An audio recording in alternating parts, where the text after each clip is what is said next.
Samantala sa balitang sports, hindi pa rin nababasag ang dominasyon ng Pilipinas pagdating sa world stage ng Mobile Legends Bang Bang. Muli kasing nakuha ng Fnatic Onyx Philippines ang kampyonato sa prestigyosong M-World Championship matapos ang isang perfect run.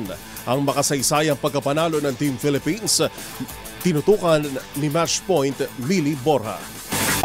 Heralds their unstoppable reign, unscathed, unrivaled, their legends proclaimed.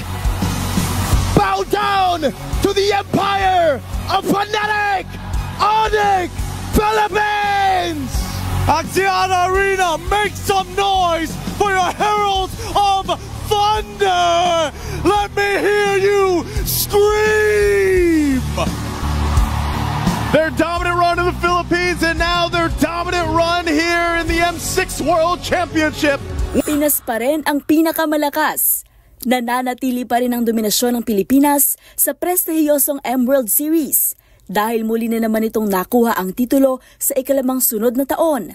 Napagtagumpayan ng Fnatic Onyx Philippines na madepensahan ng Corona matapos talunin ng Team Liquid Indonesia sa Grand Finals with 4-1 score kagabi sa Kuala Lumpur, Malaysia. Nakumpleto ng FNOP ang title sweep matapos ang undefeated run ito sa lahat ng 7 laro mula Swiss stage hanggang final round ng M6 World Championship. Muling nagpakitang gilas ang gold winner na si Duan Kel Rapillas gamit ang kanyang Bruno sa Game 1 at Game 2 kung saan mabilis lamang natapos ang Philippine team ang laro sa loob ng 15 minuto at siya rin ang hinirang bilang finals MVP. Pagdating sa Game 3, nakitaan ng malaking adjustment ang Team Liquid ID matapos iba ng Bruno at Louie para pwersahin ng high pick kay Kelra at Cecilio naman kay Super Prince Ramirez para tuluyan nilang makuha ang naturang laro sa serye. Pero ito na pala ang huling pagkakataon para sa Indonesian team na pumuntos dahil sa kabila ng pagban sa Comfort Heroes ni Kelra, nagkaroon ito ng pagkakataong makuha ang kanyang mastered hero na Beatrix, leading to an 8-0-5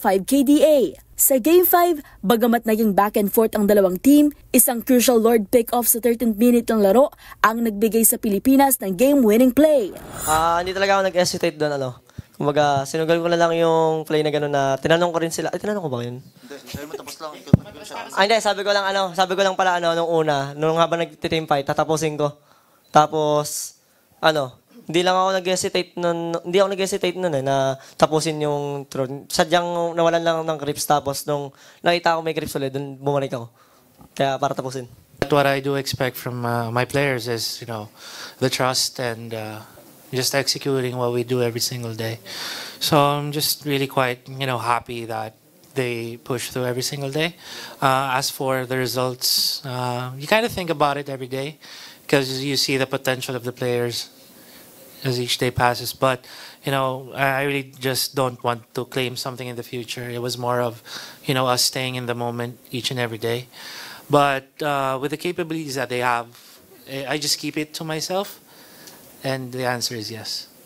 I expected this from them. They're just, really good, very gifted, but hopefully this doesn't get to their heads.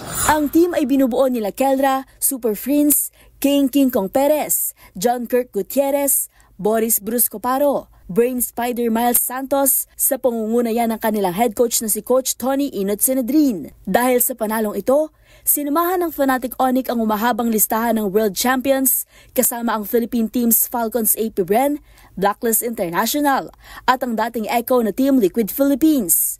Para sa MBC TV Network News, ito si Mili Borja, una sa Pilipinas, una sa Pilipino.